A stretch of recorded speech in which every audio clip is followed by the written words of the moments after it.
एक दिन क्लास में डाउट सेशन चल रहा था। बहुत सारे स्टूडेंट के अपने अपने डाउट्स थे।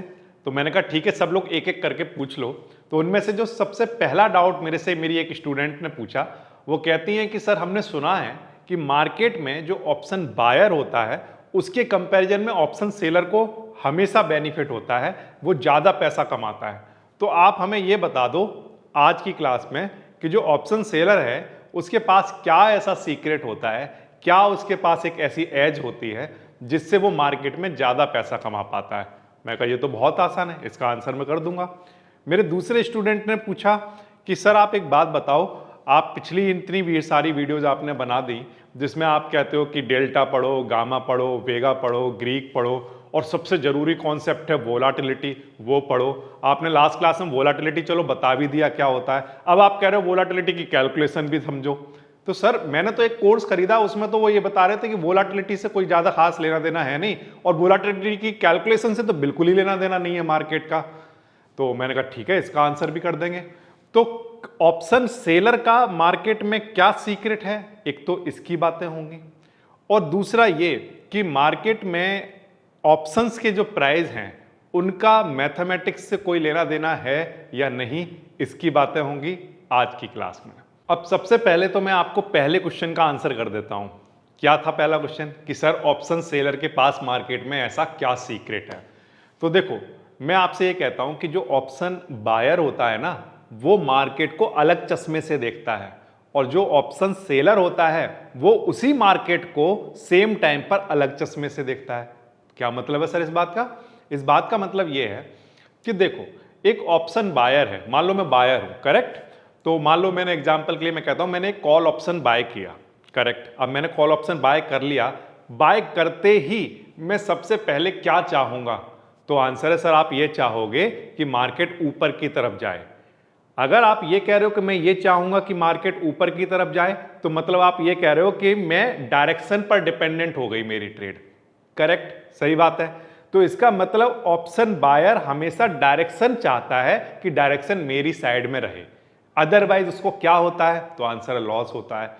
तो जो सेबी का डेटा कहता है कि 90-95% जो बायर हैं या ऑप्शन ट्रेडर हैं वो क्या करते हैं, ऑप्शन ट्रेडर लॉस करते हैं।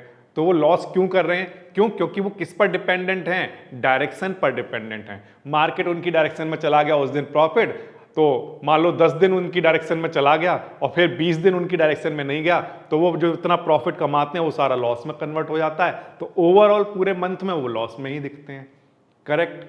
तो इसका मतलब बायर जो है वो डायरेक्शन पर डिपेंडेंट है, लेकिन जो सेलर है वो मार्केट में डायरेक्शन पर डिपेंडेंट ना होकर मैथमेटिक्स और फैक्ट्स के साथ काम करता है।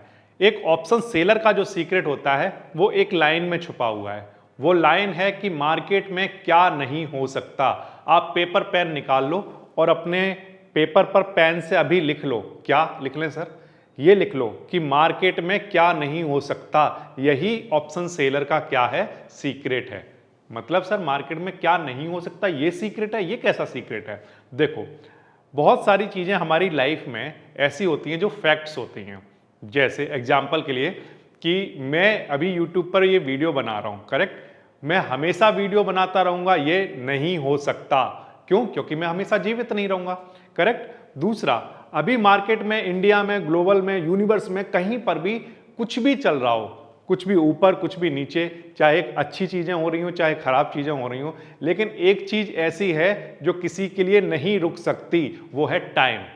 तो दो चीजें ऐसी हैं जो सेलर अपने साथ लेकर चलता है। पहला फैक्ट तो ये है कि टाइम किसी के लिए नहीं रुकता, करेक्ट। तो एक तो सेलर उसका बेनिफिट उठाता है और दूसरा वो डायरेक्शन को ना देखकर वो ये देखता है कि मार्केट कहां तक नहीं जा सकता। इसको थोड़ा समझने की कोशिश करते हैं। देखिए, एक ऑप्शन बायर जिसने मान लीजिए मार्केट में एक कॉल ऑप्शन को बाय किया, अब उसका सीक्रेट देखो वो क्या करेगा और जो ऑप्शन सेलर है वो क्या करेगा। मान लो निफ्टी अभी 25,000 पर चल रहा है, करेक्ट। अब मैं आपसे ये कहता हूं कि जो ऑप्शन बायर है ना, जिसने कॉल ऑप्शन को बाय किया है, वो तो ये करेगा कि वो ये चाहेगा कि मार्केट इधर जाए, ठीक है। अगर किसी ने पुट ऑप्शन को बाय कर लिया तो वो ये चाहेगा कि मार्केट इधर की तरफ जाना स्टार्ट हो जाए। तो वो दोनों ही केस में किस पर डिपेंडेंट हो गया? डायरेक्शन पर डिपेंडेंट हो गया, सही बात है। अब मान लो मैं कह रहा हूं कि अगर ये डायरेक्शन उसके साथ नहीं जा रही है तो लॉस होगा। वो कुछ कर सकता है इसमें? तो आंसर सर कुछ नहीं कर सकता। मार्केट की डायरेक्शन को कैसे कंट्रोल कर लेगा? डायरेक्शन को तो कोई कंट्रोल नहीं कर सकता, डायरेक्शन को कोई प्रिडिक्ट नहीं कर सकता। तो फिर क्या सर तो ठीक है सर, आपकी बात मान ली सर, ऑप्शन बायर तो डायरेक्शन पर डिपेंडेंट होता है, लेकिन ऑप्शन सेलर किस तरह से मार्केट की डायरेक्शन पर डिपेंडेंट नहीं होता है? तो आंसर है कि देखो, मैंने आपको दो चीजें बोली हैं। पहला तो ये कि मार्केट में वो एक फैक्ट के साथ काम करता है कि टाइम किसी के लिए नहीं रुकता। तो चाहे तो मार्केट बायर की साइड में जा रहा हो, चाहे मार्केट बायर की साइड में नहीं जा रहा हो, एक चीज ऐसी है जो एक ही डायरेक्शन में बढ़ती है, वो है टाइम। टाइम हमेशा एक ही डायरेक्शन में बढ़ता है, करेक्ट? तो वो हमेशा सेलर के साइड में रहेगा, सेलर को बेनिफिट कराएगा। दूसरी बात ये कि जो ऑप्शन सेलर है वो सिर्फ ये नहीं सोचेगा कि 25,000 से निफ्टी इधर चला जाए या इधर चला जाए, वो तो केवल ये देखेगा कि कहां नहीं जा सकता, क्या नहीं हो सकता मार्केट में, कहां नहीं जा सकता। मतलब जैसे मान लो आज 25,000 पर है निफ्टी, करेक्ट? तो केवल सेलर का काम ये देखना है कि क्या आज मार्केट निफ्टी जो है वो 27,000 पर जा सकता है? तो आंसर है नहीं जा सकता। तो केवल सेलर को ये देखना है कि मार्केट कहां तक नहीं जा सकता, सिर्फ ये देखना है। तो मैं डायरेक्शन देखने के लिए थोड़ी बोल रहा हूं आपको डायरेक्शन नहीं देखनी, आपको सिर्फ ये देखना है कि क्या नहीं हो सकता मार्केट में। इधर की तरफ देखो, तो मैं पूछता हूं कि मार्केट में क्या हो सकता है? तो आंसर है सर निफ्टी 1000 पॉइंट तो गिर सकता है, कुछ अजीब सा हो जाए मार्केट में 1000 पॉइंट गिर जाएगा। तो बात तो सही है। तो मैं कहा क्या 2000 पॉइंट गिरता रहता है जनरली? तो नहीं सर, 2000 पॉइंट तो नहीं गिरता है। हिस्टोरिकल जो वोलाटिलिटी का डेटा देखा था वो तो यही बता रहा था कि 2000 पॉइंट तो एक दिन में इन जनरल तो नहीं गिरता है, कई 2-4 साल में एक आधे इवेंट ऐसे हो जाते हैं। तो इसका मतलब तो ये है कि केवल ऑप्शन सेलर को ये देखना है कि मार्केट जो है वो कहां तक नहीं जा सकता। तो इधर मान लो मैं कहता हूं एक दिन में 23,000 नहीं जा सकता। तो ऑप्शन सेलर का सीक्रेट ये है। क्या है सीक्रेट? ऑप्शन सेलर का सीक्रेट है व्हाट कैन नॉट हैपन, क्या नहीं हो सकता, मार्केट कहां तक नहीं जा सकता, सिर्फ उसे ये देखना है। डायरेक्शन नहीं देखनी है, सिर्फ क्या देखना है, इधर कहां तक नहीं जा सकता, इधर कहां तक नहीं जा सकता। चलो मान लो सर देख भी लिया उसने, तो फायदा क्या है उसका? तो आंसर है कि देखो उसका फायदा ये है कि अगर मान लो उसने ये डिसाइड कर लिया कि मार्केट 27,000 तक नहीं जा सकता आज, तो वो क्या करेगा, इसके पास की जितनी भी कॉल्स होंगी उन सबको सेल करेगा, है या ना? वो सारी deep out of the money होंगी, उन सबको वो क्या कर सकता है, सेल कर सकता है। अगर वो 100% श्योर हो इस बात को कि मार्केट उधर नहीं जा सकता, तो अगर वो ये सारी कॉल को सेल करेगा, क्या करेगा, सब में प्रॉफिट करेगा, लॉस होने का कोई चांस नहीं। अगर इस बात की प्रोबेबिलिटी बहुत बड़ी है कि मार्केट यहां तक नहीं जा सकता, अगर मान लो उसने इस वाली डायरेक्शन में ये प्रिडिक्ट कर लिया कि मार्केट 23,000 तक नहीं जा सकता, तो वो यहां वाली सारी कॉल को सारी पुट जो है उनको सेल करेगा, और सारी पुट को जब ये सेल करेगा तो यहां पर भी वो 100% प्रॉफिट लेने के उसके चांस होंगे। क्यों? क्योंकि यहां पर भी मार्केट के जाने की प्रोबेबिलिटी बहुत कम है, तो यहां पर उसके प्रॉफिट होने की प्रोबेबिलिटी उतनी ही ज्यादा होगी। मान लो मैं कहता हूं मार्केट के 27,000 तक पहुंचने का, एक दिन में पहुंचने की जो प्रोबेबिलिटी है वो मान लो मैं कहता हूं 0.1% है, 0.1, ठीक है, या 0.01 है, ऐसा 0.01% है। तो यानी कि मैं ये कह रहा हूं कि मार्केट का एक चांस है 100 में से, मार्केट का एक चांस है 100 में से कि मार्केट एक दिन में 27,000 चला जाए, करेक्ट? तो ऑप्शन सेलर सिर्फ ये देखता है कि 100 में से कोई एक ही चांस तो है, ठीक है, तो यहां का सारा बेच देता हूं। अच्छा, फिर सेम यही बात इधर भी अप्लाई होती है कि इधर भी 0.01 चांस है, तो 1/100 ये भी यहां पर प्रोबेबिलिटी बनती है कि मार्केट यहां पर पहुंचने के चांस सिर्फ इतने हैं, यानी कि 100 में से कोई एक ही चांस बन रहा है। तो इसका मतलब 99 चांस इसके हैं कि मार्केट यहां नहीं आएगा, मार्केट यहां नहीं आएगा। तो 99 टाइम्स कौन जीतेगा? तो आंसर है सेलर ही जीतेगा। सिमिलरली यहां पर भी मार्केट के यहां आने के चांस सिर्फ एक है, 100 में से एक, 100 में से एक है, तो 99 चांस इस बात के होंगे कि मार्केट यहां नहीं आएगा। तो 99 टाइम्स कौन से जीतेगा? तो आंसर ऑप्शन सेलर जीतेगा। तो फिर से अब ठीक है सर, चलो आपकी बात मान भी ली हमने कि 25,000 से 27,000 मार्केट एक दिन में नहीं जाता है इन जनरली, कभी कभार कोई इवेंट हो गया तो वो चला भी जाता है। तो उनमें से एक टाइम ऐसा आएगा जिसमें ऑप्शन सेलर को लॉस होगा। अब आप कहोगे सर उस दिन तो बहुत बड़ा लॉस होगा, तो आंसर क्यों होगा बहुत बड़ा लॉस? एक स्टॉप लॉस नाम जैसी भी तो कोई चीज होती है, तो वो स्टॉप लॉस लगा सकता है। और स्टॉप लॉस के अलावा बहुत सारे ऐसी टेक्निक्स भी होती हैं जो हम आगे वाली नेक्स्ट सीरीज में कवर करने वाले हैं कि उनसे वो लॉस की जगह उसमें और भी ज़्यादा प्रॉफिट होने लगेगा। यहाँ तो प्रॉफिट कर ही रहा था, करेक्ट, लेकिन हाँ उन टेक्निक्स को यूज करके जैसे ही मार्केट उसके इधर की तरफ आने भी लग गया तो वो कुछ ऐसा कर सकता है कि जो लॉस होना स्टार्ट हुआ था उसे प्रॉफिट में, बड़े प्रॉफिट में कन्वर्ट कर ले। तो उसके पास तो वो टेक्निक है, तो उसकी कोई टेंशन है नहीं। अब जो यहाँ पर बायर बैठा हुआ है उसके बारे में सोचो, वो डेली मार्केट में कुछ बाय करता है, फिर वो उम्मीद करके बैठा हुआ है कि इधर जाए मार्केट, मेरी डायरेक्शन में जाए, मेरी डायरेक्शन में जाए। तो वो पूरी तरह से किस पर डिपेंडेंट है? डायरेक्शन पर। जबकि सेलर इधर आ रहा है, आने दो, यहां तक नहीं आ सकता, बस उसने ये प्रिडिक्ट कर लिया। इधर आ रहा है, आने दो, यहां तक नहीं आ सकता, ये उसने प्रिडिक्ट कर लिया। तो अब एक और बात सुनना मेरी बात ध्यान से, बाद में फिर कमेंट सेक्शन में ये मत बोलने लगना कि सर अगर मार्केट इधर की तरफ जाएगा तो उसको लॉस तो होगा। नहीं होगा। मैं जितनी भी बातें कर रहा हूं वो सब यूरोपियन ऑप्शन की कर रहा हूं, जिसमें एक्सपायरी वाले दिन की बात हो रही है। एक्सरसाइज जिस दिन होगा वो एक्सपायरी वाले दिन की बात हो रही है। एक्सपायरी वाले दिन अगर मार्केट 25,000 से 27,000 के बीच में यहां पर यहां पर यहां पर यहां पर कहीं भी एंड हो गया, ये वाली जितनी भी कॉल्स होंगी वो सब वर्थलेस हो जाएंगी। उन सब की वैल्यू कितनी हो जाएगी? 0 एक्सपायरी वाले दिन। तो यहाँ वाली जितनी भी कॉल उसने सेल की होंगी उन सब का प्रॉफिट किसको मिलेगा? सेलर को मिलेगा। इस बात को ध्यान रखना। 25,000 से मान लो इधर की तरफ आ गया निफ्टी, है ना, मैं एग्जांपल के लिए कहता हूँ 24,800 पर वो आ गया, तो इधर की तरफ जितनी भी पुट होंगी वो सब वर्थलेस होंगी और उनकी वैल्यू 0 हो जाएगी एक्सपायरी वाले दिन। और वो सारा का सारा प्रॉफिट किसका होगा? सेलर का। तो सेलर को सिर्फ मार्केट में इतना देखना है कि मार्केट कहां तक नहीं जा सकता। This is the secret of seller. ठीक है, चलो सर आपकी बात मान भी ली, लेकिन आप ये जो एग्जाम्पल ले रहे हो 25,000 से 27,000, ये तो आप जानबूझ के इतना दूर ले रहे हो जिससे कि लोगों को ये लगे कि हाँ ये तो बात सही है, यहाँ का बेचो। लेकिन आप एक बात तो बताओ सर, यहाँ के प्रीमियम तो बहुत कम होंगे, हाँ है ना? इतना आउट ऑफ द मनी आप सेल करोगे और पैसा ज़्यादा लगेगा और यहाँ पर जो प्रीमियम होंगे वो बहुत कम होंगे। तो आप ऐसा एग्जाम्पल क्यों दे रहे हो? आप ऐसा एग्जाम्पल दो जो 25,000 के आसपास वाला हो कि वहां तक मार्केट ना जा सकता हो। तो मैंने कहा ठीक है, इन्हीं सब की बातें ही तो करनी है मैं आज की क्लास में। करेक्ट, हम क्या बातें करेंगे? मैं आपको 25,000 के पास ऐसी स्ट्राइक्स निकालना सिखाऊंगा आज की इस वीडियो में, जिसमें आप देखकर यह बता सकते हो कि मार्केट यहां तक नहीं जा सकता। एक ऑप्शन बायर ये देख सकता है कि यहां तक जा सकता है, और एक ऑप्शन सेलर ये देखना सीख जाएगा कि मार्केट यहां तक नहीं जा सकता। यही सारी बातें होंगी कहां? आज की क्लास में। अब मेरे एक स्टूडेंट हैं, वो कह रहे थे कि सर वो जो आपने ये जो मैथ्स का अल्फा थीटा गामा ये सब पढ़ाया था, ये ऑप्शन सेलर के लिए क्या मतलब पढ़ना चाहिए उसको या नहीं पढ़ना चाहिए? इसका कोई रिलेवेंट है मार्केट में? जो ये आप ऑप्शन ग्रीक्स और वोलाटिलिटी की बातें करते रहते हो। तो मैं कहा देखो, वोलाटिलिटी एक ऐसा टर्म है जिसको समझ लिया जिसने, वो ऑप्शन सेलर का और ऑप्शन बायर का, प्रोफेशनल जितने भी हैं उन सबके, प्रोफेशनल ट्रेडर के सारे सीक्रेट वोलाटिलिटी के अंदर ही छुपे हुए हैं। कैसे सर? देखो, मैंने कहा एक तो हम ये सीखेंगे आज की वीडियो में कि मार्केट कहां तक नहीं जा सकता, जो ऑप्शन सेलर का सीक्रेट है, एक तो वो आपको पता चल जाएगा कैसे निकालते हैं उसको। दूसरी एक इंपॉर्टेंट बात ये कि मैं आपसे ये पूछता हूं कि मान लो जैसे एक अभी लाइव मार्केट में चलते हैं हम लोग, ये आज 4 नवंबर है 2025, 4 नवंबर 2025 है ये जब वीडियो शूट हो रही है, करेक्ट?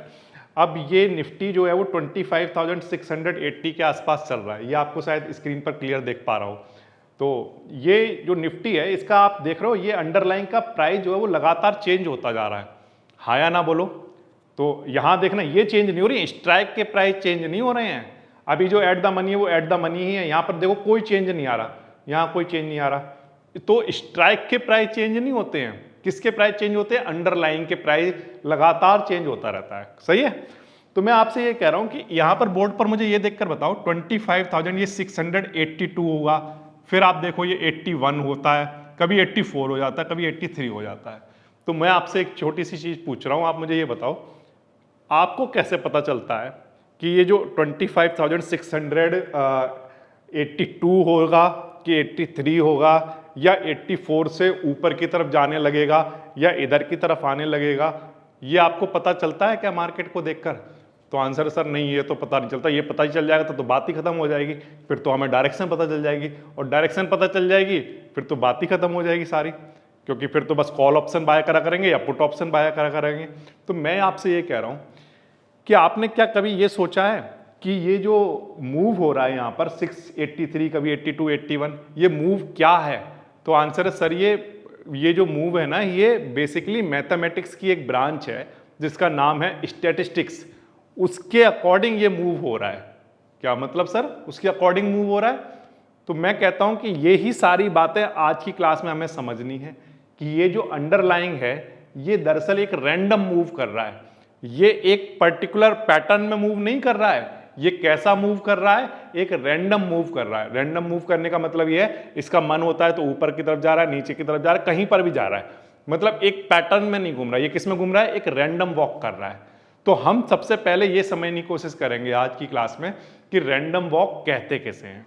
ठीक है, नंबर एक चीज तो ये समझेंगे। दूसरी बात ये कि मार्केट जो है सर यहां से कितना इधर जा सकता है और कितना इधर जा सकता है, वो कैसे कैलकुलेट करेंगे? तो आंसर है उसको कैलकुलेट करना बहुत आसान है।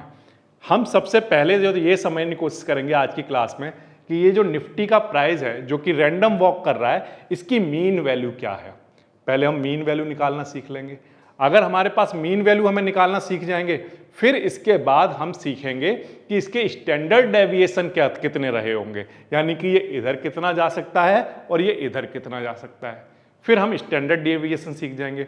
तो मैं कहता हूं अगर मार्केट में अगर आपको ये देखना आ गया कि यहां से ये निफ्टी जो कि रैंडम वॉक कर रहा था वो इधर कितना जा सकता है, इधर कितना जा सकता है, अगर आपने ये देख लिया, ये सीख गए, तो आपके पास ऑप्शन सेलर का जो सीक्रेट है वो पता चल जाएगा। क्योंकि जब आपको मान लो पता चल गया कि निफ्टी 25,687 से आज 26,800 तक जा सकता है, मान लो आपको ये पता चल गया, तो 26,800 के बाद वाले जितने भी कॉल ऑप्शन हैं वो सब के सब सेलर सेल कर सकता है और सब पर प्रॉफिट होगा।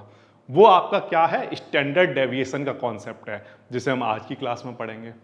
फिर इसके बाद, लेकिन सर आप तो एक बात बताओ, आप पिछली क्लास में तो कह रहे थे वोलाटिलिटी पढ़ाओगे और अब आप कह रहे हो कि स्टैंडर्ड डेविएशन बताओगे।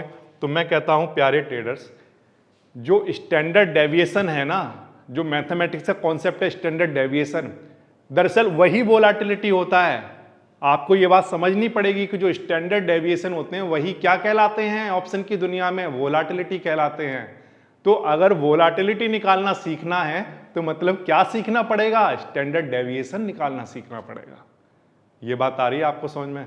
तो चलिए शुरू करते हैं और समझने की कोशिश करते हैं कि मार्केट में स्टैंडर्ड डेविएशन यानी वोलाटिलिटी की कैलकुलेशन कैसे की जाती है। तो चलिए वन बाय वन स्टार्ट करते हैं और समझने की कोशिश करते हैं कि वोलाटिलिटी कैसे कैलकुलेट करते हैं। देखिए, सबसे पहली चीज जो हम लोग डिस्कस करने वाले हैं वो ये कि ये जो निफ्टी 50 है, ये जो मूव कर रहा है, ये एक रैंडम मूव कर रहा है। तो हम यहीं से स्टार्ट करते हैं अपनी कॉन्सेप्ट को समझना। हम ये मान के चलते हैं कि ये जो निफ्टी है, मैंने माना कि ये एक रैंडम मूव कर रहा है। अगर ये रैंडम मूव कर रहा है तो इसकी कैलकुलेशन कैसे की जाती है समझने की कोशिश करिए। सबसे पहले तो मैंने यहाँ पर एक गेम बनाया है। ये एक गेम है। कैसा गेम है सर? ये एक ऐसा गेम है जिसमें मैंने क्या किया है, यहाँ पर 1 2 3 4 5 6 7 8 9 10 11 12 13 14 15, यहाँ पर मैंने क्या किया है, 15 बॉक्सेस बना दिए हैं। क्या बना दिए हैं? 15 बॉक्सेस, करेक्ट। इन 15 बॉक्सेस के ऊपर यहाँ पर मैंने नेल्स लगा दी हैं। ठीक है, इस तरह से मैंने नेल्स लगा दी हैं कि सच दैट कि मैं यहाँ से अगर एक बॉल को छोड़ूंगा, ठीक है, तो ये बॉल जो है वो रैंडम वॉक करेगी। क्या मतलब है सर इस बात का? पहले तो आप मुझे ये बताओ कि ये जो गेम है ये समझ में आ गया? क्या गेम है ये? यहां से एक बॉल को छोड़ोगे, ठीक है, ये बॉल इन नेल्स से टकराएगी, कभी इधर जाएगी, कभी इधर, कभी इधर, ऐसे टकराते टकराते टकराते कभी इधर की तरफ जाना स्टार्ट कर देगी, कभी इधर, कभी इधर, कभी इधर, कभी इधर, और फिर यहां आएगी। तो हम क्या कहेंगे कि ये क्या कर रही है? रैंडम वॉक कर रही है। किसकी तरह रैंडम वॉक कर रही है? जैसे हमारी निफ्टी का ये जो प्राइस है ये रैंडम वॉक कर रहा है, कभी इधर, फिर इधर टकरा के इधर आ गया, फिर इधर टकराया, फिर इधर आया। तो ये क्या कर रहा है? एक रैंडम वॉक कर रहा है। सही है, इतनी बात आ गई समझ में? तो ये गेम खेलना स्टार्ट करें? तो चलो स्टार्ट करते हैं। सबसे पहली बार मैं इस बॉल को यहां से छोड़ता हूं, देखते हैं क्या होगा। मैंने बॉल को यहां से छोड़ा तो बॉल को छोड़ने पर देखो क्या हुआ, ये बॉल ने क्या किया, ये यहां पर आई, इस वाली नेल से टकराई और टकराकर इधर आ गई, फिर इस वाली नेल से टकराई इधर आ गई, फिर इधर, फिर इस वाली नेल से टकराकर इधर आई, फिर इधर, फिर इधर, फिर इधर, और एंड सो ऑन। ये इस तरह से चलते चलते टकराते इधर उधर गिरते पड़ते ये यहां आ गई।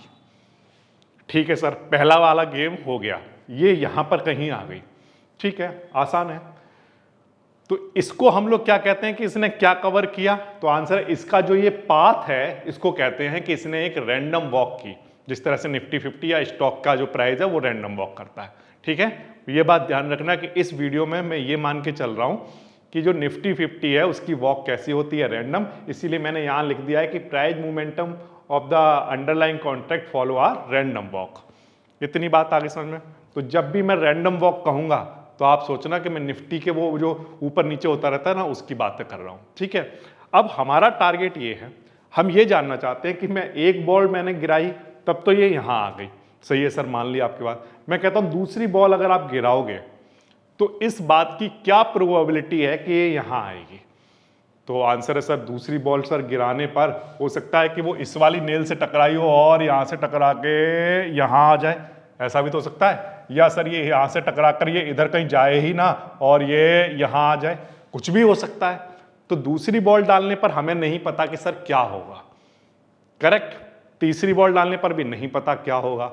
लेकिन मैं आपसे एक बात कहता हूं कि अगर आपने वो नंबर ऑफ बॉल्स यहां पर बार बार डालते रहे और आपने इनफाइनाइट नंबर्स ऑफ बॉल्स को यहां से गिराया तो आप श्योर हो सकते हो कि वहां पर क्या हो रहा होगा। है सर, ऐसा हो सकता है? तो आंसर है हाँ। वो मैं आपको पैटर्न दिखाता हूं। यहां पर मान लो मैंने इनफाइनाइट नंबर्स ऑफ बॉल्स को यहां से डाला। जब मैं कहता हूं इनफाइनाइट, तो इनफाइनाइट नंबर का मतलब मैं ये कह रहा होता हूं एक लार्ज नंबर ऑफ बॉल्स को मैंने ऊपर से ड्रॉप कराया। ठीक है, इतनी बात आगे समझ में। तो जब मैंने इनफाइनाइट बॉल्स को जब यहां से ड्रॉप कराया तो मैंने ये देखा कि ये बॉल्स जो है वो ज्यादातर बॉल्स जो हैं वो यहां पर सेंटर पर, यहां सेंटर पर एक जगह आकर ज्यादातर बॉलें यहां इस वाले बॉक्स में आती हैं। कम बॉलें ऐसी हैं जो यहां पर कहीं जाती हैं, कम बॉलें ऐसी हैं जो यहां पर कहीं जाती हैं। ज्यादातर बॉल्स जो ड्रॉप की गई वो यहां पर कहीं आ जाती हैं। ठीक है, चलो सर आपकी ये बात भी मान ली। ये वाला जो हमने कॉन्सेप्ट, ये जो हमने बनाया है यहां पर जो बॉल्स बनाई हैं वो कितनी ली हैं, इनफाइनाइट नंबर ऑफ बॉल्स। ठीक है, तो अब मैंने एक पैटर्न देखा, क्या कि जब इनफाइनाइट नंबर ऑफ बॉल्स को डाला गया तो ज्यादातर बॉलें क्योंकि सेंटर में थी, ठीक है, तो मैंने यहां पर इनका एक ग्राफ बनाने की कोशिश की। वो ग्राफ कुछ ऐसा दिखता है, यहां से चले ये और ये यहां से ऐसा, ये जहां पर मैक्सिमम नंबर ऑफ जो बॉल्स आ रही थी ना उनको सबको डॉट को ज्वाइन करा दिया, हर बॉक्स की मैक्सिमम नंबर ऑफ बॉल को। जैसे कि यहां पर मान लो, जैसे यहां पर मैक्सिमम है, ये मैक्सिमम, ये मैक्सिमम, ये मैक्सिमम, इनको क्या कर दिया, ज्वाइन करते गए। करेक्ट। अब ज्वाइन जब मैंने किया तो एक बैल जैसी शेप आ गई यहां पर, जैसी बैल होती है ना, बैल तो आपने पता है ना, ये बैल इस तरह से रहती है यहां पर बैल, ये तो एक बैल जैसी शेप बन गई यहां पर। ये जो बैल जैसा जो कर्व बना है, इस कर्व को हम लोग कहते हैं कि ये नॉर्मल डिस्ट्रीब्यूशन है। क्या है, नॉर्मल डिस्ट्रीब्यूशन। याद हो गया? ठीक। अच्छा, अब एक बार फिर से, ये जो नॉर्मल डिस्ट्रीब्यूशन हुआ है, नॉर्मल डिस्ट्रीब्यूशन नाम क्यों रखा सर आपने? मैंने इसलिए रखा इसका नाम, डिस्ट्रीब्यूशन ही तो हो रहा है, बॉल जा रही है और उसको डिस्ट्रीब्यूट किया जा रहा है, कभी इस बॉक्स में, कभी इस बॉक्स में, कभी इस वाले बॉक्स में। ये क्या हो रहा है, बॉल्स जो आ रही हैं उनका डिस्ट्रीब्यूट किया जा रहा है, कभी कहीं कभी कहीं। इसका नाम क्या रखा गया, नॉर्मल डिस्ट्रीब्यूशन रखा गया। और ये जो नॉर्मल डिस्ट्रीब्यूशन कर्व है, इसकी एक खास बात है। क्या सर? अगर आप देखो तो इसके पास एक पीक है, ध्यान से देखना, इसके पास क्या है, एक पीक है, ये इसका पीक है, करेक्ट। और पीक के बाद इधर की तरफ का कर्व और इधर की तरफ वाला जो कर्व है वो कैसा है, सिमेट्रिकल है। कैसा है, सिमेट्रिकल। दोनों साइड बिल्कुल एक जैसा है। इस बात को अभी माइंड में रखना क्योंकि आगे ये क्लास में काम आएगा इसी वीडियो में। ठीक है, यहां तक बात आ गई समझ में? अच्छा चलो सर, मान ली आपकी बात। तो सर लेकिन इस कर्व को पढ़ने का फायदा क्या है? इसको पढ़ने का फायदा है, देखो ज्यादातर बॉल जो ऊपर से ड्रॉप की जा रही थी, है ना, उनके यहां पर जाने की जो प्रोबेबिलिटी है वो सबसे कम है।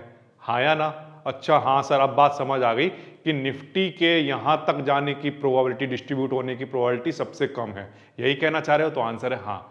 मैं ये कह रहा हूं कि जैसे मान लो आपका निफ्टी का जो प्राइस होता है ना 25,000, वो आप यहां कहीं मान लो कि ये जो क्या लिखे हुए हैं 25,000, 25,100, 25,200 ऐसे करके ये लिखे हुए हैं, तो मान लो ये 26,000 है, ठीक है, और इधर की तरफ मान लो ये 24,000 को रिप्रेजेंट कर रहा है, ठीक है। अब देखना यहां पर मान लो एग्जाम्पल के लिए लिख दे रहा हूं कि ये 24,000 है ये वाला बॉक्स, और ये वाला जो बॉक्स है ये 26,000 है, ठीक है, और यहां पर कहीं पर ये 25,000 है निफ्टी, करेक्ट।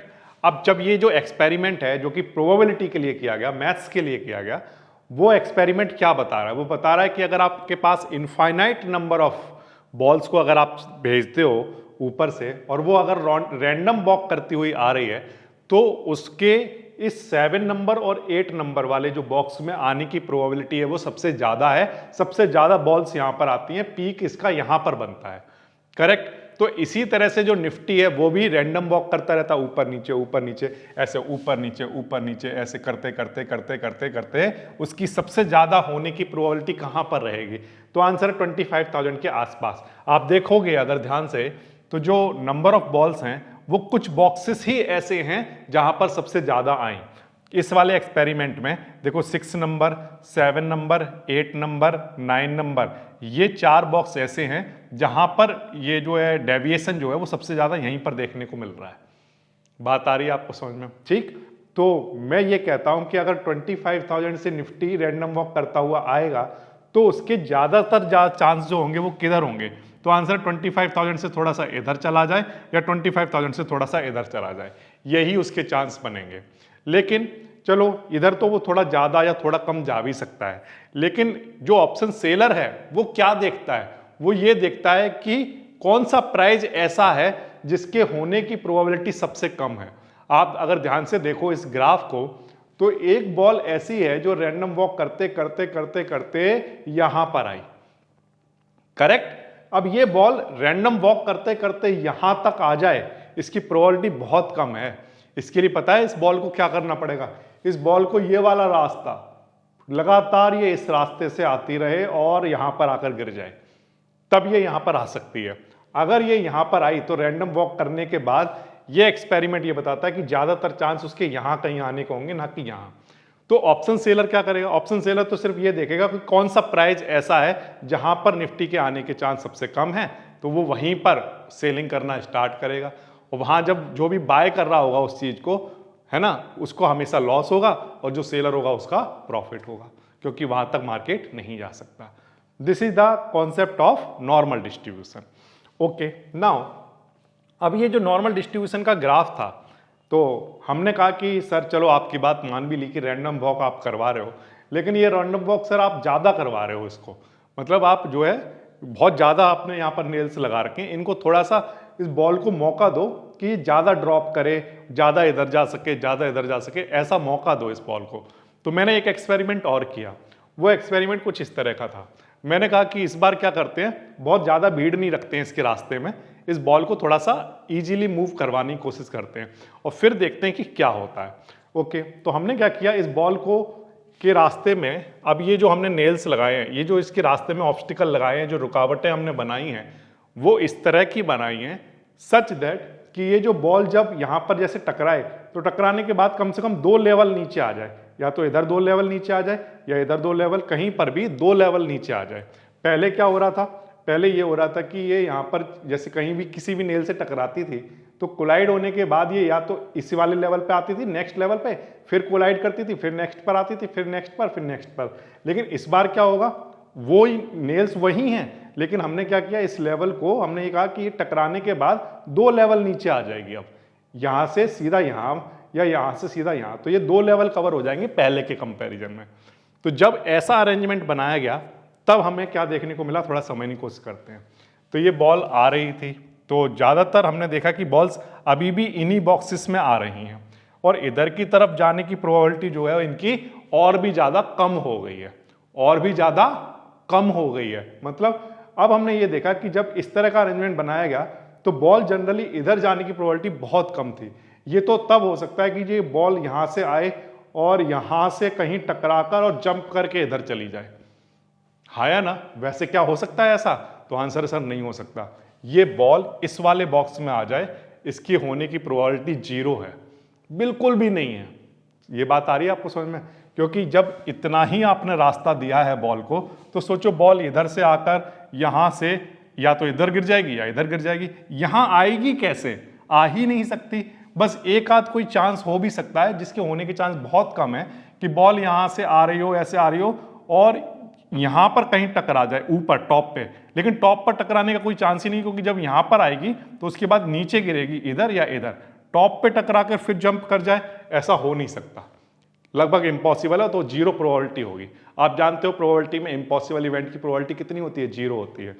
तो अब जो ये सेलर है उसके लिए ये वाला जो मार्केट है ना, वो तो मतलब उसका पैसा बनाने की जगह बन जाती है। क्यों? क्योंकि सेलर के पास अब बहुत सारे बॉक्स ऐसे हैं जहां उसे पता है कि मार्केट वहां तक जा ही नहीं सकता। ये बात आ रही है आपको समझ में? तो इस तरह का जब ग्राफ बनता है जहां पर मार्केट का जो पीक होता है, ज्यादातर वो पीक दिखता है और ये जो वाली जो साइड थी, ये जो कर्व था, इधर की तरफ कम दिखता है, तब उस केस में हम कहते हैं कि ये जो पीक बना है ये लो वोलाटिलिटी के लिए बना है। किसके लिए बना है? लो वोलाटिलिटी। यहां पर स्प्रेड ज्यादा नहीं हो रहा है, बॉलें ज्यादा फैली हुई नहीं है, ये एक ही जगह पर कंसंट्रेटेड हो गई हैं, इसलिए इसका पीक हाई दिख रहा है। ठीक, ऐसा मार्केट क्या कहलाता है? लो वॉलेटाइल मार्केट कहलाता है। लो वॉलेटाइल मार्केट में जो निफ्टी होगा वो रैंडम वॉक करता हुआ आएगा तो, लेकिन वो जब आएगा तो एक पर्टिकुलर प्राइस के आसपास ही रहेगा। जैसे मान लो एग्जांपल के लिए कहता हूं, ये वाला जो पीक है, ये सपोज करो बॉक्स नंबर, एग्जांपल के लिए कहता हूं कि ये मान लो 7 है, तो ये 7 के आसपास वाले बॉक्स में ही कहीं गिरेगा, इस बात की प्रोबेबिलिटी बहुत ज्यादा है, या तो 7 वाले में या 7 के आसपास वाले में। इधर जो बॉक्स नंबर हमारा 15 है या ये जो बॉक्स नंबर 0 था, इनमें गिरने की प्रोबेबिलिटी बिल्कुल भी नहीं है, 0 है। क्लियर हो गई बात? तो लो वोलेटाइल मार्केट किसके लिए फेवर में होता है बताइए? तो आंसर है लो वोलेटाइल मार्केट ही ऑप्शन सेलर का सीक्रेट है। ठीक है, तो आपको ये समझ में आ गया कि अब तक मैं आपको 2 तरह के मार्केट दिखा चुका। एक तो मैंने लो वोलेटाइल मार्केट आपको दिखा दिया, जिसमें मैंने साइड वाला जो मूवमेंट था वो रिस्ट्रिक्ट कर दिया था, बॉल को 2 ड्रॉप करा के, 2 लेवल ड्रॉप करा के साइड में जाना रिस्ट्रिक्ट कर दिया था, इसलिए यहां पर आप देख रहे थे कि बॉल यहां पर नहीं आ रही थी। तो ऐसा मार्केट क्या बन गया? लो वोलेटाइल। करेक्ट, वो ऑप्शन सेलर के लिए बेनिफिशियल है। दूसरा मैंने आपको मॉडरेट वाला दिखा दिया। मॉडरेट वाला वोलेटाइल मतलब ना बहुत ज्यादा लो है ना बहुत ज्यादा हाई है।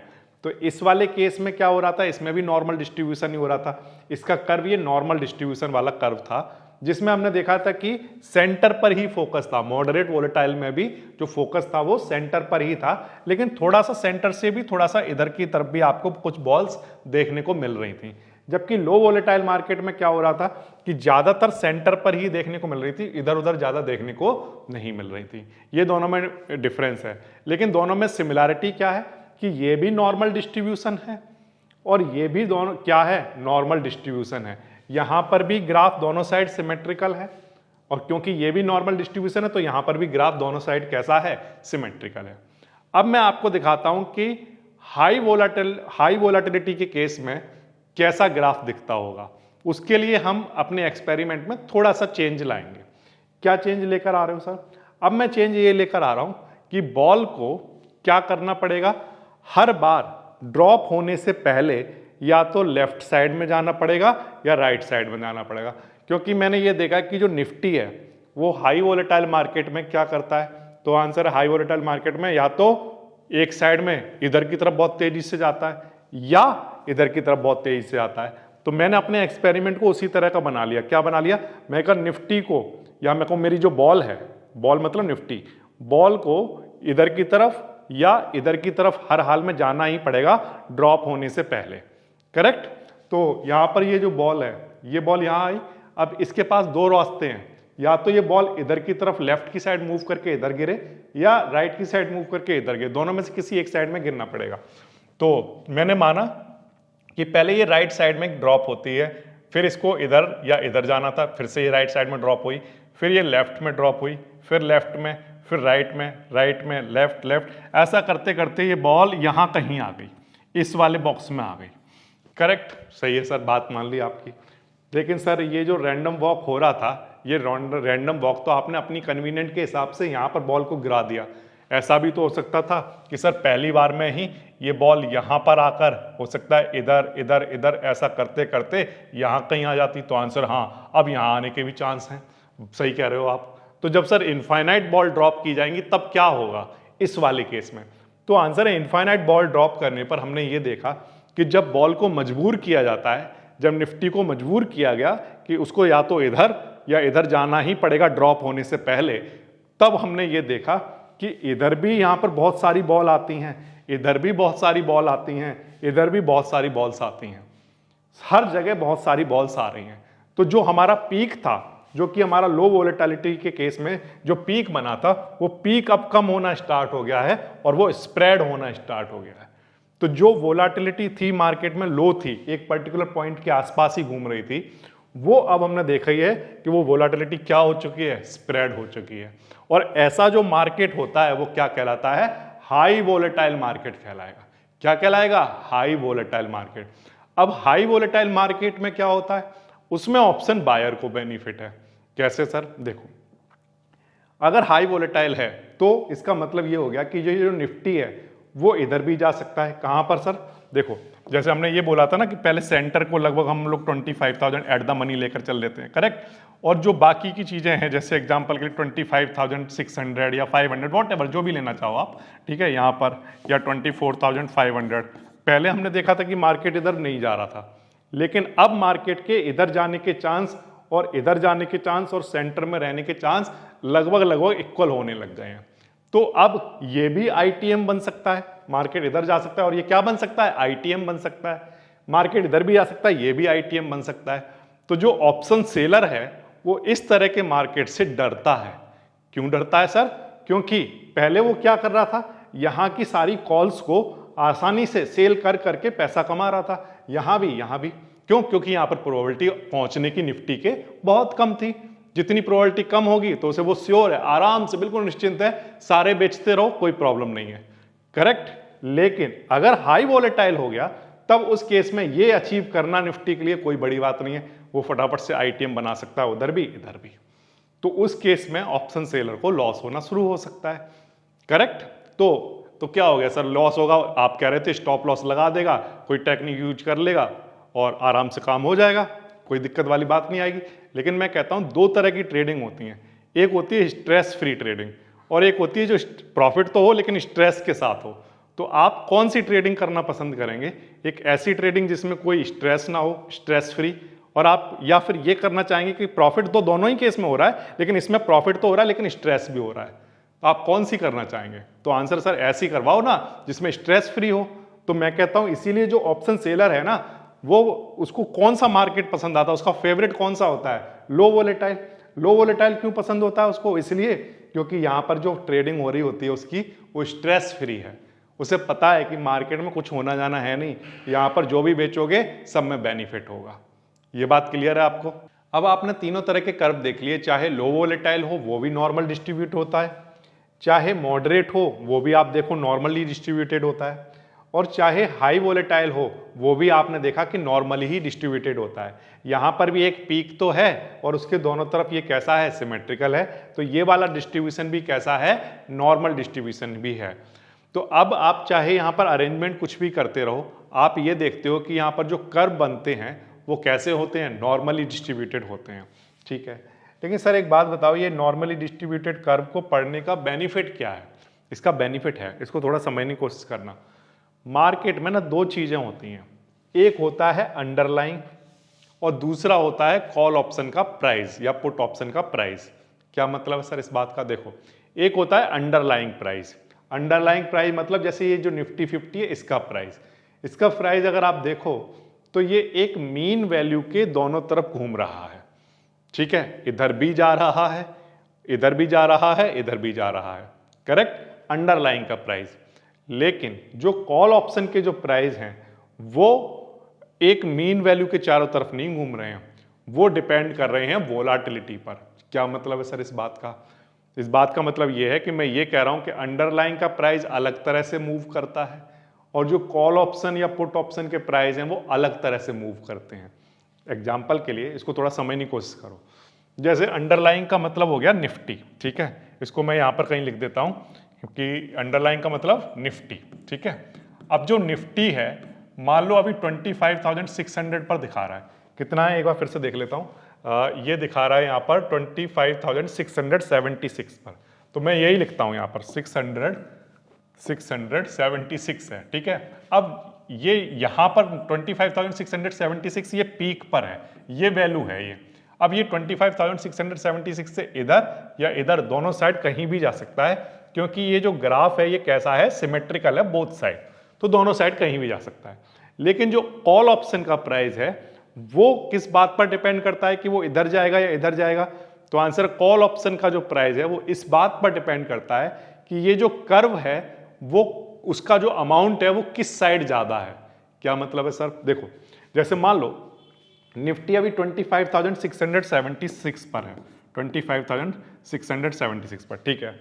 अब इसका किसी ने कॉल ऑप्शन परचेज किया, लेट अस से कोई आउट ऑफ द मनी का, चलो मैंने माना कि ये इसने लिया 25,800 वाला कॉल, ठीक है। अब ये जो 25,800 वाली जो कॉल परचेज की गई है ना, इसका प्राइस इस बात पर डिपेंड करेगा कि ये जो तीनों कर्व हैं वो इसके राइट साइड में कितने ज्यादा अमाउंट में हैं। क्या मतलब है सर इस बात का? देखो मैं कहता हूं, देखो यहां पर हमने तीनों कर्व बनाए हैं, एक तो हमने लो वोलाटिलिटी वाला बनाया है, ये जो लो वोलाटिलिटी वाला जो ग्रीन कलर में बनाया गया है, इस वाले कर्व को देखोगे तो 25,800 से इस साइड में इसका अमाउंट है ही नहीं या बिल्कुल ना के बराबर है, ठीक है। जबकि जो मॉडरेट वाला जो कि व्हाइट कलर में बनाया गया है, इसका आप देखोगे इस एक्सरसाइज से इधर इसका कुछ अमाउंट है, देख रहे हो आप, यहां से लेकर यहां तक है। और जो हाई वोलेटाइल वाला जो बनाया गया, जो कि यहां पर रेड कलर में बनाया गया या ऑरेंज कलर में बनाया गया, ठीक है, इसका अमाउंट सबसे ज्यादा है, करेक्ट।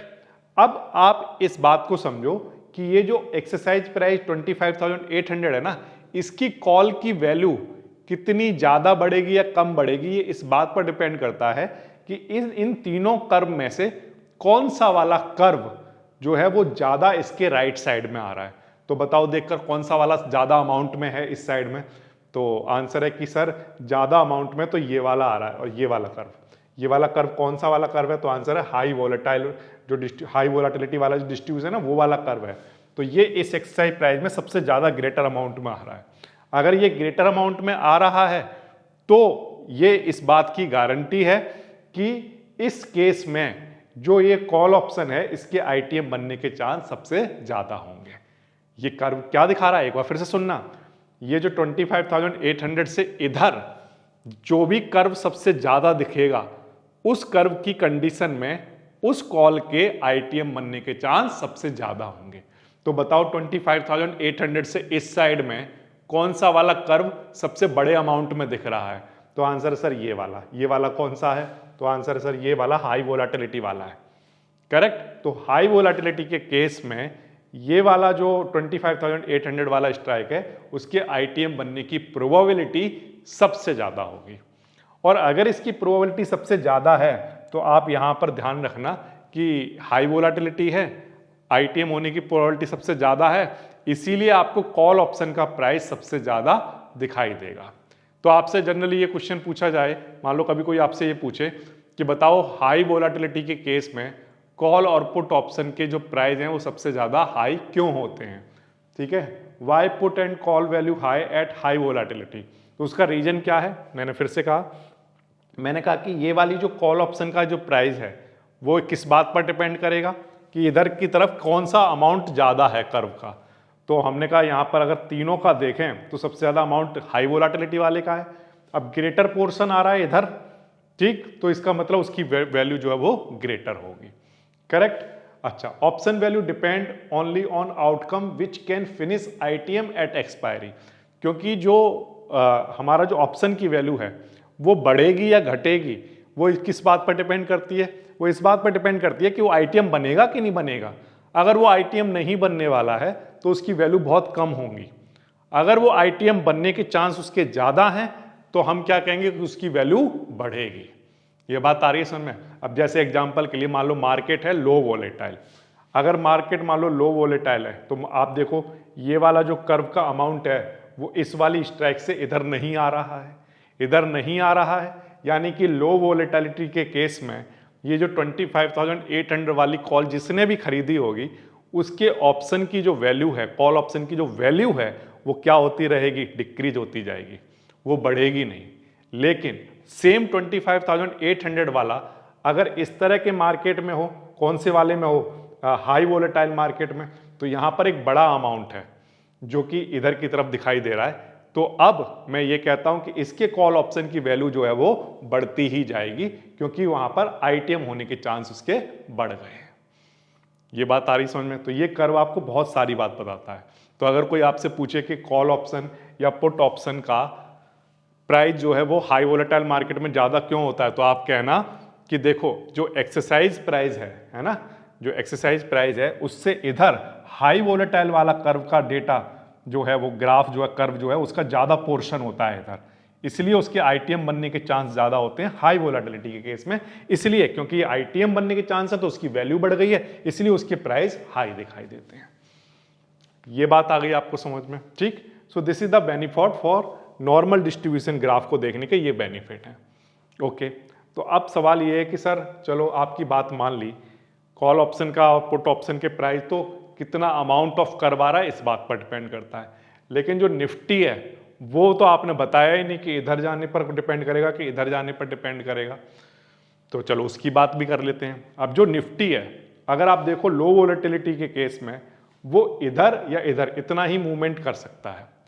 जो निफ्टी है वो मॉडरेट वोलेटिलिटी के केस में अपनी मीन पोजीशन से इधर या इधर इतना ही मूव कर सकता है। जो निफ्टी है वो हाई वोलेटिलिटी के केस में अपनी मीन पोजीशन से इधर या इधर मूव कर सकता है। तो इसका मतलब ये है कि सर हमें मीन पोजीशन से हमें पहले तो ये पता चल जाए कि मीन पोजीशन कहाँ है, नंबर एक बात। नंबर दो बात, हमें ये पता चल जाए कि इधर और इधर वो कितना मूव कर सकता है और उनकी प्रोबेबिलिटी क्या क्या है, तो हम मार्केट में आसानी से ट्रेड कर सकते हैं एज एन ऑप्शन बायर भी और एज एन ऑप्शन सेलर भी। तो अब सवाल है कि सर इसका जो निफ्टी है उसका मीन कैसे निकालोगे आप, और सवाल है कि आप ये कैसे निकालोगे कि ये इधर कितना जाएगा और इधर कितना जाएगा, उसकी प्रोबेबिलिटी क्या है।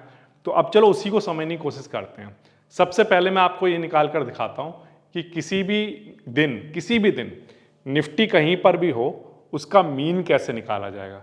मीन कैसे निकाला जाएगा मतलब कहां से इधर उधर जाएगा वो निकालने की बात कर रहे हो, तो आंसर हाँ। तो वो तो सर दिख रहा है बोर्ड पर, कहां दिख रहा है, ये रहा सर, दिख तो रहा है, यही मीन होगा, इधर से ही तो इधर उधर जाएगा।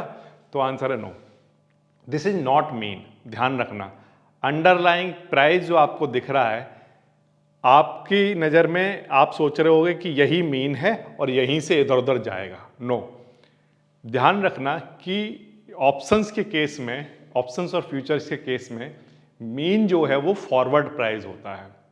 स्टॉक्स के केस में भी जो मीन है वो फॉरवर्ड प्राइस से ही निकाला जाता है। फॉरवर्ड प्राइस से निकाला जाता है, इस बात का क्या मतलब है, ये जो लिखा हुआ है ये फॉरवर्ड प्राइस नहीं है, तो आंसर है no, this is not forward price. Sir ये जो आपने स्टॉक्स यहां पर लिख रखे हैं इनके ये जो प्राइस हैं क्या ये फॉरवर्ड प्राइस नहीं है? No, this is current price, this is current price of Nifty, this is current price of stock, this is not forward price. तो हमेशा ध्यान रखना कि जब भी आप ये देखना चाहते हो कि निफ्टी कितना इधर जाएगा, तो पहले आपको उसका क्या निकालना पड़ेगा, फॉरवर्ड प्राइस। और वो कैसे निकालते हैं वो चलिए मैं आपको बोर्ड पर दिखाता हूं। तो चलिए स्टार्ट करते हैं और समझने की कोशिश करते हैं कि जो फॉरवर्ड प्राइस हैं वो ही हमें पता है कि मीन बनने वाले हैं। तो लेकिन फॉरवर्ड प्राइस निकालने से पहले एक बार ये समझ लें थोड़ा सा कि मीन कैसे निकाला जाता है और मीन होता क्या है, और स्टैंडर्ड डेविएशन कैसे निकाला जाता है और ये होता क्या है। दो बातें अभी ध्यान रखना। मैं जो मीन की बातें कर रहा हूँ वो सर क्यों कर रहे हो आप मीन की बातें, वो मैं इसलिए कर रहा हूँ क्योंकि पहले मीन समझ लो, और मीन जो है वो क्या होगा, वो किससे निकाला जाता है। मीन दरअसल मार्केट में, एक्चुअल मार्केट में, रियल वर्ल्ड में क्या होता है, तो आंसर है फॉरवर्ड प्राइस। और दूसरा बातें आपसे करने वाला हूं अब थोड़ी देर में स्टैंडर्ड डेविएशन की। स्टैंडर्ड डेविएशन क्या होता है, तो आंसर है ये वोलाटिलिटी होता है। ठीक है, तो अब तक मैंने जब भी आपको कहा कि मैं वोलाटिलिटी की बातें कर रहा हूं, तो दरअसल मैं मैथमेटिक्स में स्टैंडर्ड डेविएशन की बातें कर रहा होता हूं। स्टैंडर्ड डेविएशन रट लो, स्टैंडर्ड डेविएशन मतलब वोलाटिलिटी, वोलाटिलिटी मतलब स्टैंडर्ड डेविएशन, करेक्ट।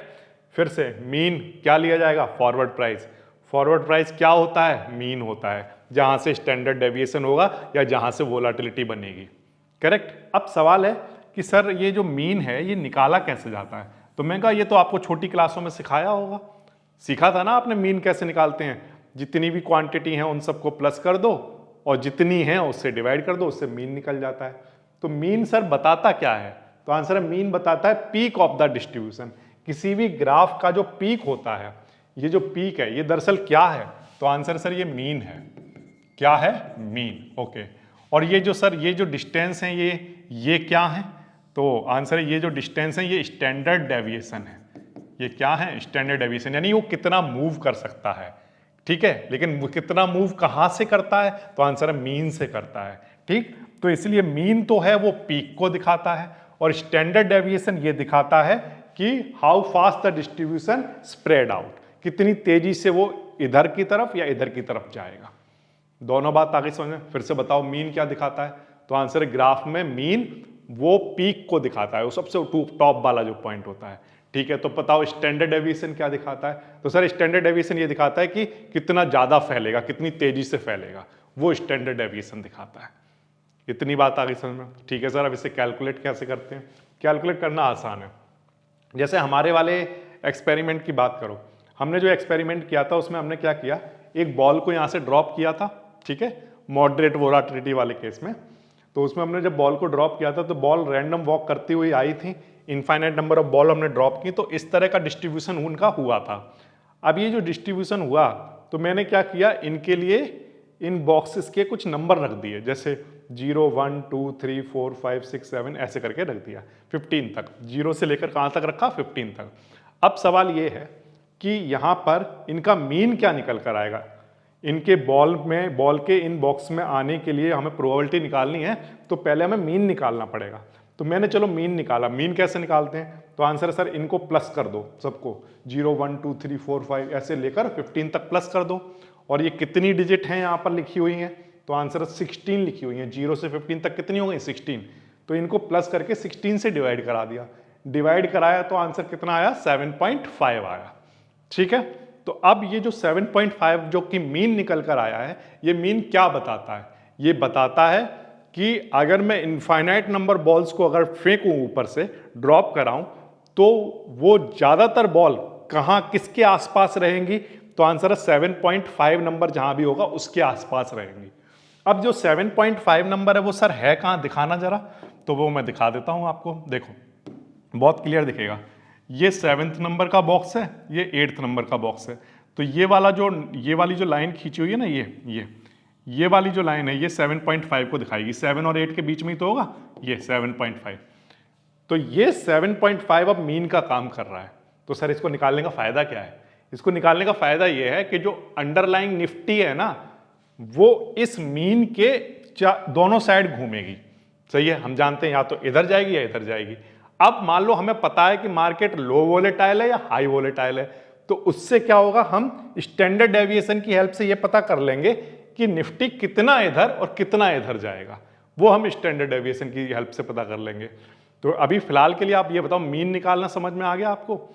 ठीक है, अब अगर मीन आ गया तो अब इसके आगे की बात करते हैं, स्टैंडर्ड डेविएशन कैसे निकालते हैं। इधर कितना जाएंगे, इधर कितना जाएंगे, अब वो निकालने की कोशिश करते हैं।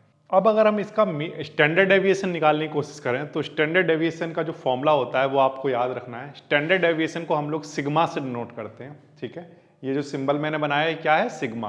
और इसका फॉर्मूला क्या होता है? Under root X minus X I minus X bar का whole square divided by N. N यहाँ पर क्या है? जितने नंबर ऑफ बॉक्सेस थे, कितने थे बोलो? 16। तो वो यहाँ पर लिखने हैं आपको। करेक्ट। अच्छा, जो एक्स आई हैं वो क्या है सर? तो आंसर है ये सब सारी जो वैल्यू लिखी हुई है ये सब एक्स आई हैं। 0 1 2 3 ये सब क्या है? एक्स आई हैं। ओके, अब ये जो एक्स बार है सर, ये एक्स बार कहाँ से लाओगे? तो एक्स बार जो है वो मीन होता है। ये जो हमने निकाला था ये क्या है? एक्स बार है ये। करेक्ट। तो एक्स बार की वैल्यू हमारे पास कितनी है? 7.5 है। तो बस आपको क्या करना है? बिल्कुल सिंपल सा काम करना है। जैसे मान लो आपको एक्स आई माइनस एक्स बार निकालना है, एक्स आई माइनस एक्स बार। ठीक है, तो वो कैसे निकालोगे? पहला वाला एक्स आई कितना है हमारे पास? 0।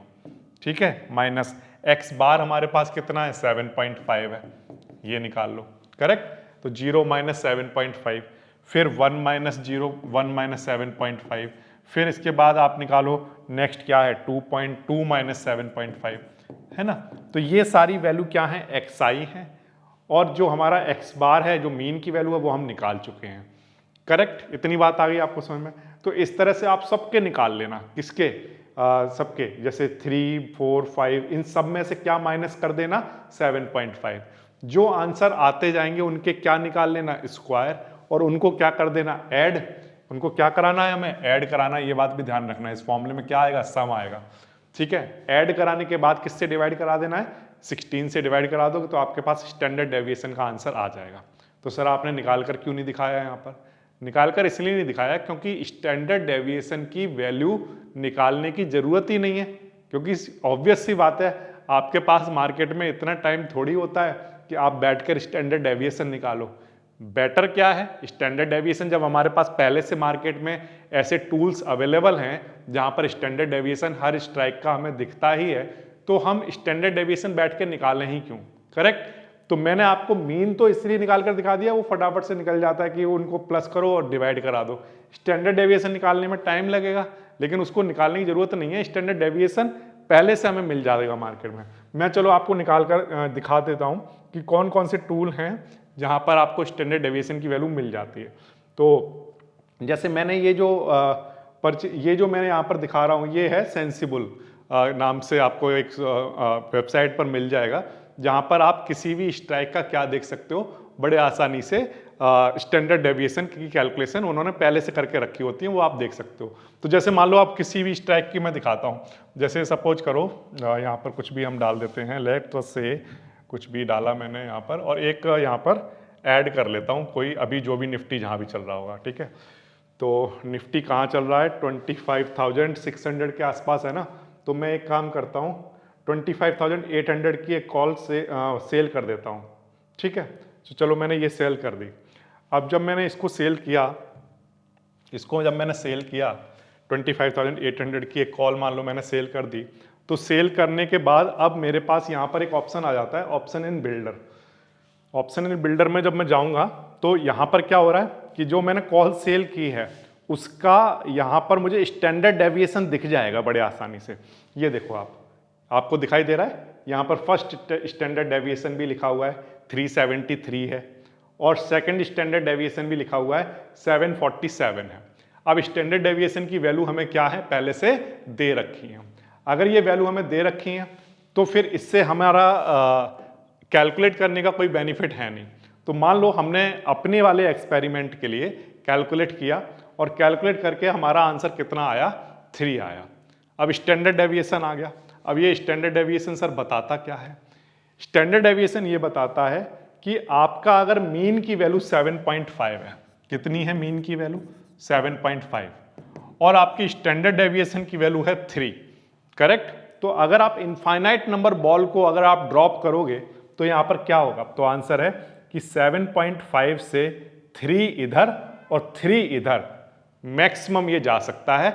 ऐसा जाने का जो प्रोबेबिलिटी होगा वो क्या होगा, तो आंसर है ऐसा जाने की प्रोबेबिलिटी जो है वो 68% होगी। अब 68% होगी सर, इस बात का क्या मतलब है, इस बात का मतलब ये है कि मैं आपसे ये कह रहा हूं कि अगर स्टैंडर्ड डेविएशन 3 है तो जो 7.5 है, जो कि हमारा मीन है 7.5 ये, ठीक है।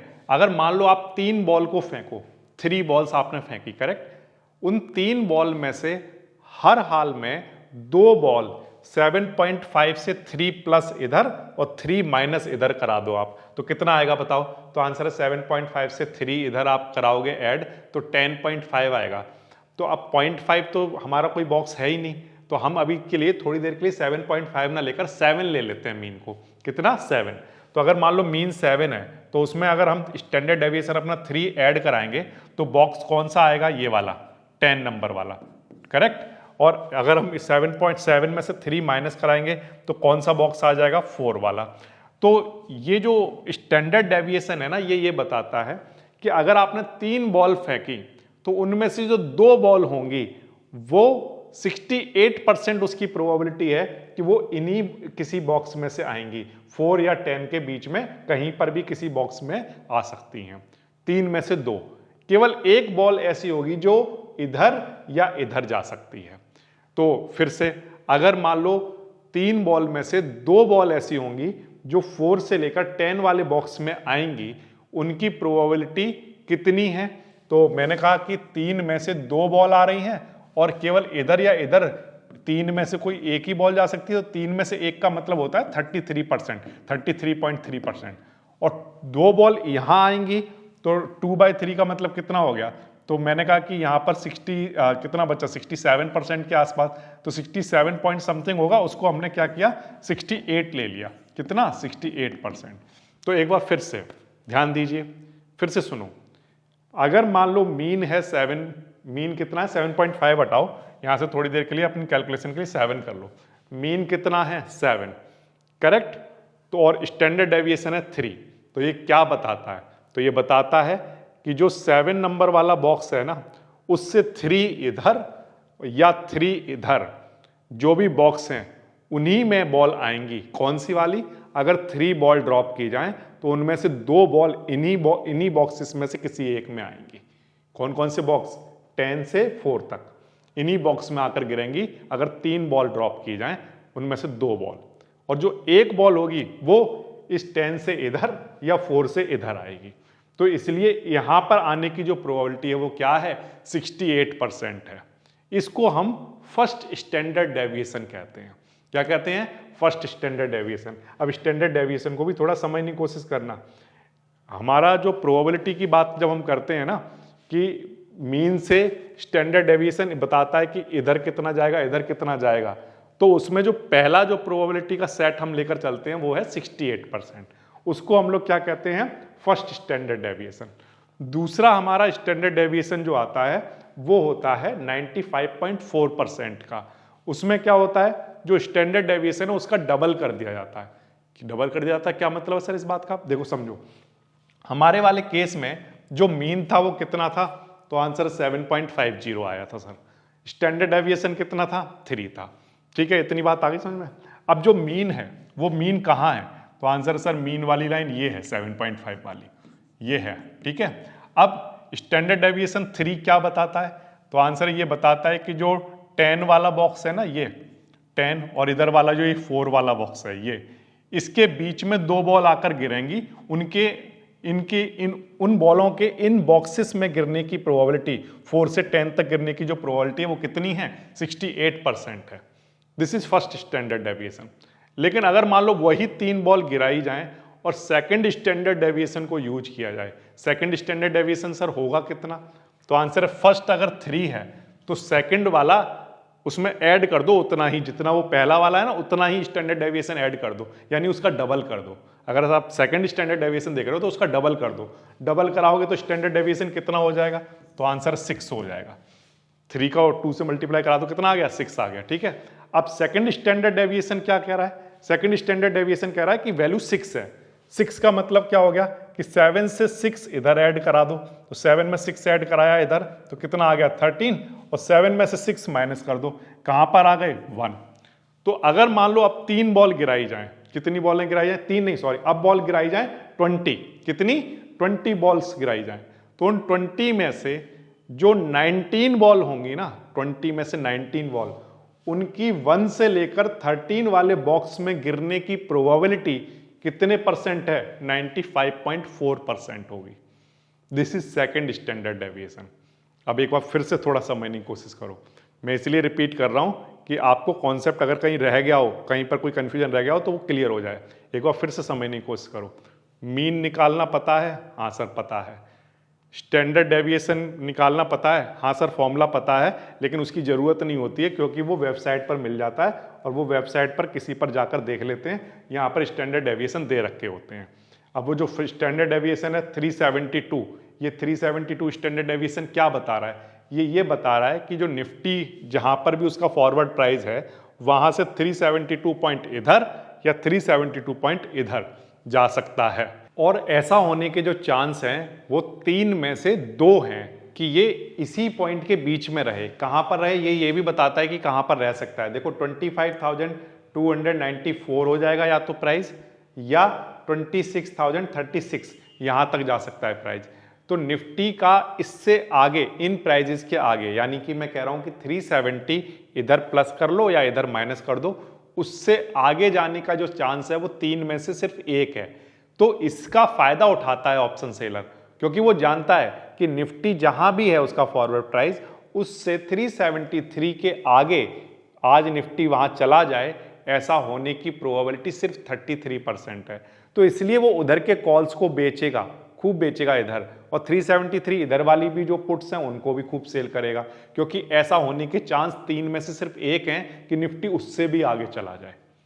अब ये तो बात हुई फर्स्ट स्टैंडर्ड डेविएशन की, करेक्ट, जिसमें 68% प्रोबेबिलिटी थी कि मार्केट इस बीच में रहेगा, और उस 33% थी कि उससे आगे निकल जाएगा। लेकिन सेकंड स्टैंडर्ड डेविएशन क्या बता रहा है? जैसे यहां पर 743 है, करेक्ट। अब 743 क्या बता रहा है कि निफ्टी का फॉरवर्ड प्राइस जहां पर भी है वहां से निफ्टी 743 पॉइंट इधर जा सकता है, 743 पॉइंट इधर भी जा सकता है, करेक्ट। और ऐसा होने की जो प्रोबेबिलिटी है वो 95.4% है। इस बात का मतलब ये है कि आउट ऑफ 20, 19 टाइम निफ्टी यहां पर होगा, इस रेंज के बीच में होगा, इतना प्लस इधर और इतना प्लस इधर, करेक्ट। और आउट ऑफ 20 में से कोई एक ही टाइम ऐसा होगा जिससे ये इससे आगे निकल जाए, करेक्ट। तो सेलर के लिए 95% वो श्योर हो गया इस बात को लेकर, किस बात को लेकर कि देखो अगर निफ्टी यहां है, उसमें 743 पॉइंट उसने ऐड कर दिए, अब उसे ये तो पता है कि इस रेंज में होने की प्रोबेबिलिटी 95% है, यानी कि 20 में से 19 टाइम्स वो यहां होगा, इस रेंज के बीच में, करेक्ट। लेकिन उसे ये भी पता है कि 20 में से एक ही टाइम ऐसा है जिसमें निफ्टी इससे भी आगे जा सकता है। तो सेलर इसके आगे की सारी कॉल्स को सेल कर सकता है और इधर वो पुट को भी सेल कर सकता है, क्योंकि ऐसा होने का चांस 20 में से कोई एक है। This is second standard deviation. Okay, now we have also third standard deviation कि सर चलो 95% में से कुछ 5% तो प्रोबेबिलिटी है ना कि सेलर का नुकसान हो जाए अगर निफ्टी उससे भी आगे चला जाए।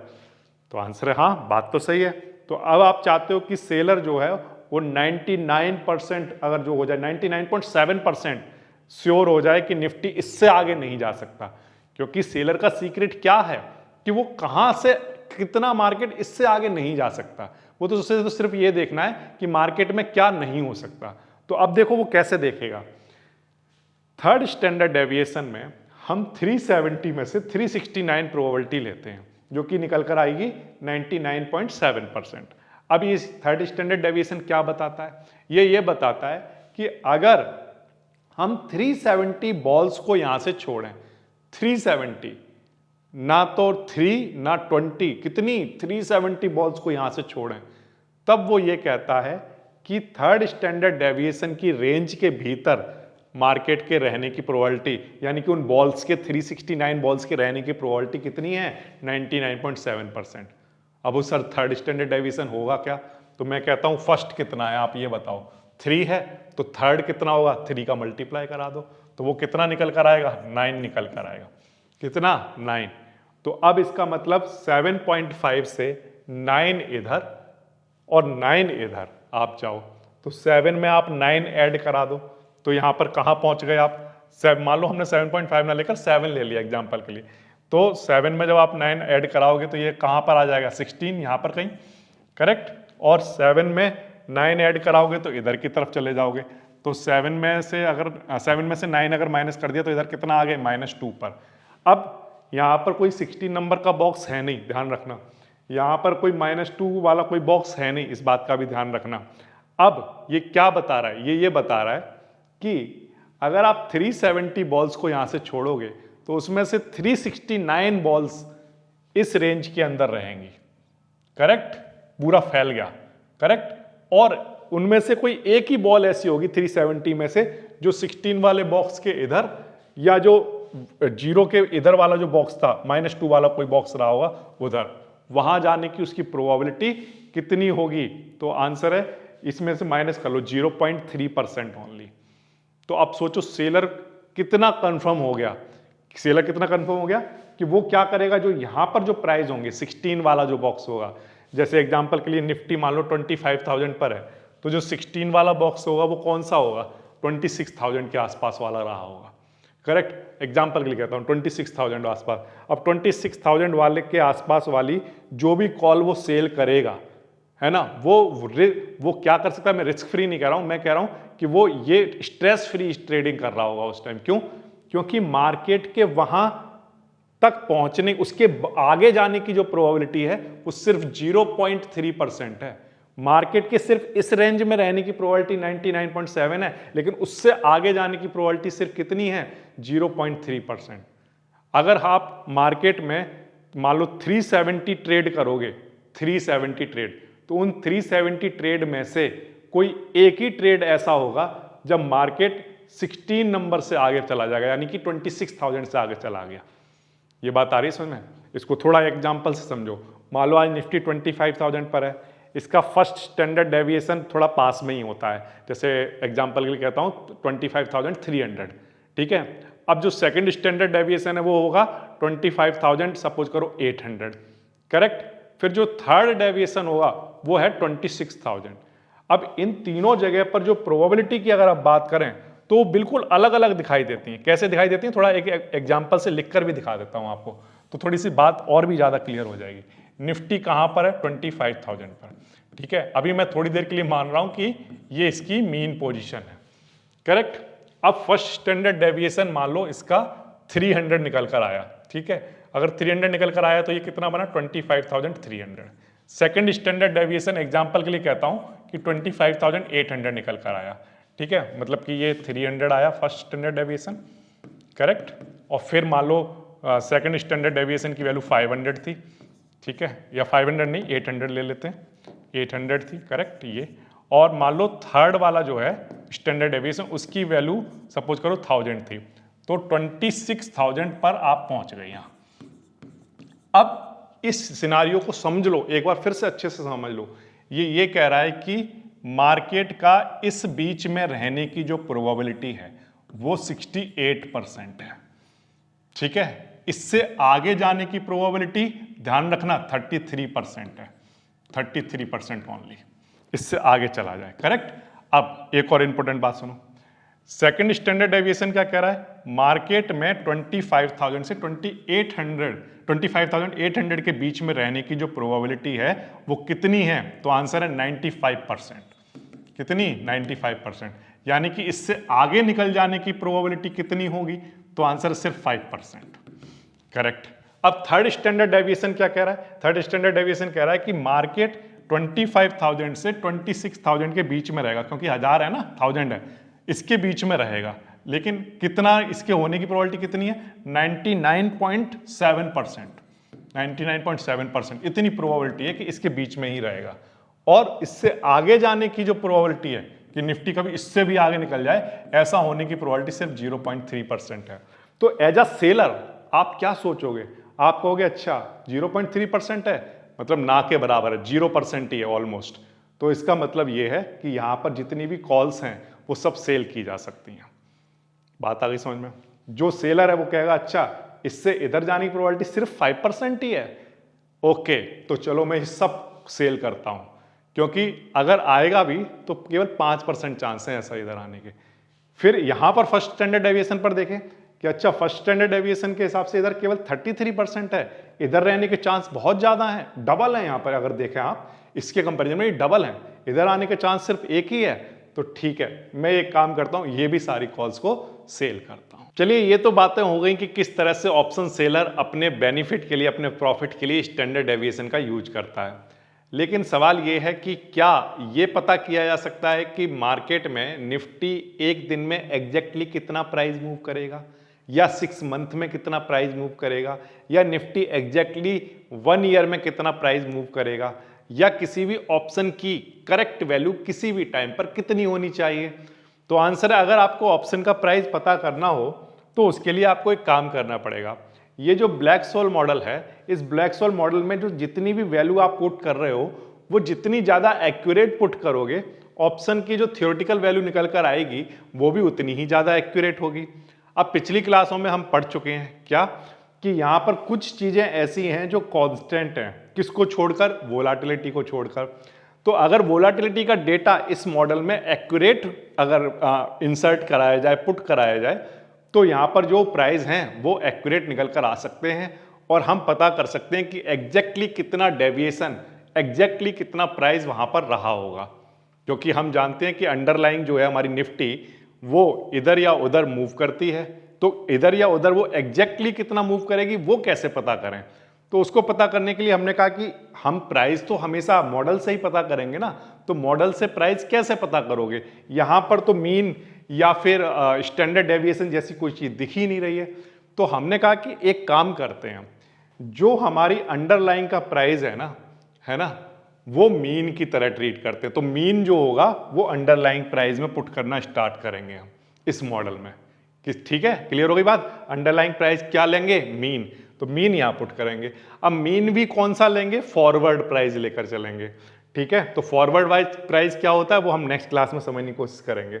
और दूसरा वोलाटिलिटी। अब वोलाटिलिटी की जगह पर हम क्या पुट करना स्टार्ट कर देंगे इस मॉडल में? स्टैंडर्ड डेविएशन पुट करना स्टार्ट कर देंगे। तो ये बात क्लियर हो गई क्या कि अब हमें मीन और स्टैंडर्ड डेविएशन को लिंक करना है ना ऑप्शन के प्राइस से। तो हम क्या कर रहे हैं, अंडरलाइंग प्राइस को तो हम मीन की तरह यूज करेंगे और जो वोलाटिलिटी है उसको स्टैंडर्ड डेविएशन की तरह यूज करेंगे। तो स्टैंडर्ड डेविएशन की वैल्यू यहाँ और मीन की वैल्यू यहाँ पुट करके हम कुछ एग्जैक्ट करेक्ट वैल्यू निकालने की कोशिश करेंगे कि एक दिन में निफ्टी कितना मूव कर सकता है। अगर सोचो एक दिन में पता चल जाए कि एक दिन में निफ्टी इतना ही मूव करेगा, तो इंट्राडे में डेली एक ऑप्शन सेलर ये जान पाएगा कि कितना मूव होगा, उसी के अकॉर्डिंग वो डेली के डेली सेल कर सकता है कॉल ऑप्शन या पुट ऑप्शन को। करेक्ट? तो ये मूव एग्जैक्ट कैसे मेजर किए जाते हैं, इन्हीं सब की बातें होंगी नेक्स्ट क्लास में। नेक्स्ट क्लास में हम समझने की कोशिश करेंगे कि किस तरह से फॉरवर्ड प्राइसिंग की जाती है, किस तरह से वोलाटिलिटी को एज अ स्टैंडर्ड डेविएशन देखा जाता है, किस तरह से वोलाटिलिटी की हेल्प से स्टॉक्स में किसी भी ऑप्शन बायर को, ऑप्शन बायर कह रहा हूं सेलर नहीं, किसी भी ऑप्शन बायर को किस तरह से हेल्प मिल सकती है एक स्टॉक को परचेज करने में, अगर उसे वोलाटिलिटी उसने सही उसकी पहचान ली है तो। और इसी तरह से हम लोग जानने की कोशिश करेंगे कि क्या वोलाटिलिटी का जो डेटा है वो क्या कभी रॉन्ग भी हो सकता है, क्या जो वोलाटिलिटी आपने देखी वो आपको रॉन्ग भी प्रूफ कर सकती है, या स्टैंडर्ड डेविएशन की वैल्यू क्या डेटा के लिए कभी रॉन्ग भी हो सकती हैं, हम ये भी जानने की कोशिश करेंगे। और साथ में हम ये भी जानने की कोशिश करेंगे कि वोलाटिलिटी का स्केलिंग टाइम के लिए कैसे करते हैं, मतलब टाइम के लिए कैसे करते हैं, मतलब ये जो डेटा है ये सब एनुअली डेटा गिवन है, 1 ईयर का डेटा गिवन है, लेकिन कई लोग तो ऐसे हैं जो वीकली एक्सपायरी को परचेज करते हैं। करेक्ट? कई लोग ऐसे होंगे जो इंट्राडे में ट्रेड करते हैं, तो वो ये जानने में इंटरेस्टेड होंगे कि एक दिन में चीजें कितना मूव करेंगी, एक दिन में स्टॉक कितना मूव कर सकता है। वो ये जानने में इंटरेस्टेड नहीं होंगे कि एक साल में, क्योंकि ज्यादातर लोग इंट्राडे करना पसंद करते हैं। तो नेक्स्ट क्लास में हम ये जानने की कोशिश करेंगे कि कोई भी अंडरलाइंग, चाहे वो निफ्टी हो चाहे वो स्टॉक हो, एक दिन में कितना मूव कर सकता है, जिससे कि आप सुबह मान लो 9:30 पर आप ट्रेड ले रहे हो तो आपके माइंड में बहुत क्लियर होना चाहिए कि आज मार्केट इससे ज्यादा और इससे ज्यादा इधर या उधर नहीं जा सकता।